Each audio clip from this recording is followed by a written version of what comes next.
Alright, what's up guys? We're back with another video. Today we got some armored Ridgeback hitch reverse lights. So as you can see, they slide right into the current receiver and it's all plug and play, bolt in. So we don't need to cut or fab anything. They're basically just flood pod lights that are gonna be wired up to my aux switch. That way, whenever I'm reversing trailers in the dark, I'll have a little bit more light. So we're gonna just walk you through the install and see how smooth they get installed. But as you can see, they've got some brackets already to just go straight into the current receiver hole. So let's get started and see how the install goes. All right, so we're gonna start with the driver's side light first. As you can see, there's an offset section. So this offset needs to be on the top side, and you'll be able to tell because there's only one way that this hole will align with the hitch hole. So each side is gonna have one bolt, one nut, and two washers. So we're just gonna get all the hardware mounted up before we run any wires. So first things first is we're gonna put this light in.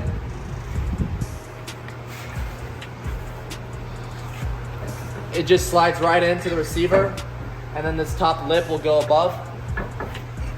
You're gonna wanna run the bolt from the back side, and then a washer between the hitch and the light, and then another washer on this side. So we'll show y'all once it's all threaded up. All right, so for the inside bolt, it's a 5/16 Allen key, and then for the nut, it's gonna be a 3/4 inch. So just go ahead and tighten those down. I'm not gonna torque them to any spec. I'm just gonna get them as tight as I can. But make sure you use the washer between this light and this hitch because you wanna leave enough space for this wire. You don't wanna crimp the wire right in here. So make sure you use the appropriate washers that come with the kit. All right, so we got all of these bolted in on the left and right side. As you can see, I decided to switch up the hardware a little bit, and I went with some zinc grade 8 bolts just to match the rest of the hardware on the front end. But everything's bolted up now, so we're just gonna go ahead and run the wires all the way to the front, but you can kind of get an idea for how they're gonna look. Pretty clean mounted in the hitch right now. All right, so the next step is to get the wiring harness all situated inside of the chassis and hitch. So as you can see, there's an included wiring harness with the kit, and I've run the wire through this hitch hole up here. One side is gonna be longer than the other. So the short side is gonna go right here on the drivers, and then the long side is gonna run across the hitch and come out all the way on this other side. So as you can see, the wire runs all the way through this hitch hole right up there and comes out, and then we're gonna plug it all up and heat shrink tube everything and clean it all up. All right, so we got all the wires plugged into each other. Make sure you go red to red and black to black. And I did the same thing on the other side, but I'm not gonna heat shrink any of these connectors yet until we get the main wire ran all the way down the cab. That way we can just test with the auxiliary switches to make sure the lights light up properly before we go ahead and seal everything off with heat shrink too. All right, so we finished wiring everything up, and I just did the heat shrink, and I wired the lights up to my auxiliary switch, so I put it on number 5. That way I can keep them on all the time, even when the ignition's off. So I'm gonna go ahead and flip the switch, that way you guys can see the back lights.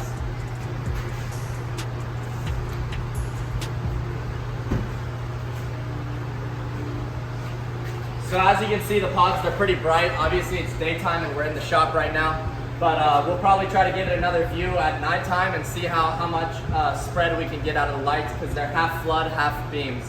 So I'm looking forward to testing it out at night, but overall it's a pretty easy install.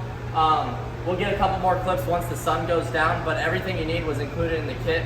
And as long as you know how to use zip ties and basic wiring skills, you should be good to go. So it was pretty easy. We just ran the wires all the way along the chassis and cleaned it up, and we're good to go now. Here's where I ran the wires. I don't know if you can see it, but I basically followed the brake line all the way down the chassis, and it goes all the way up to the front, and then right up there it goes up and into the auxiliary switches in the engine bay.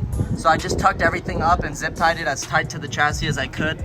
That way there's no hanging wires, and as you can see, it's pretty tucked up. You might not even be able to see the wires. So that's kind of the goal, is get it out of the way so nothing snags on it. All right, so while I've been installing my lights, my buddy Jackson, whose shop this is, just finished installing his level, and he got a little bit of powder coat done to the springs and the spacer. So we're gonna go right now and take these wheels to put these 38s on them, get them mounted up now that he got the level. All right, so as you can see, the back is pretty lit up right here. I'm gonna close the tailgate, that way y'all can get a better view. But there you go. These lights are bright. They really do light up the area. It's nice to have these for sure. I can't wait to use these at night when I'm using a trailer again. Here's the spread of what you get from the back. I'll hop in the bed real quick and show you another view. All right, so here I am in the bed right now. As you can see, there's the bumper and the hitch. Everything back here is lit up very nicely. Honestly, I'm really happy with the outcome of this product, and I'm super glad that Armored Ridgeback is making these things accessible for everybody. So make sure y'all check them out in the link in the bio if you want to get a set for yourself. They have the double pods as well. So I just got single pods, but you can get doubles on each side if you really want to light it up. I think they look especially good on dualies too. But yeah, here's a good back view. All right, so I hope you guys enjoyed that install. It was not anything too complicated, so I didn't show that many steps, but it was a pretty nice product, and I'm happy with the outcome of it. So make sure you guys follow me on Instagram. I'll leave my Instagram somewhere on the screen. But also make sure you guys check out Armored Ridgeback in the link in the bio if you want to get a set for yourself. As you can see, they're super bright. Hopefully that's coming up well on the camera.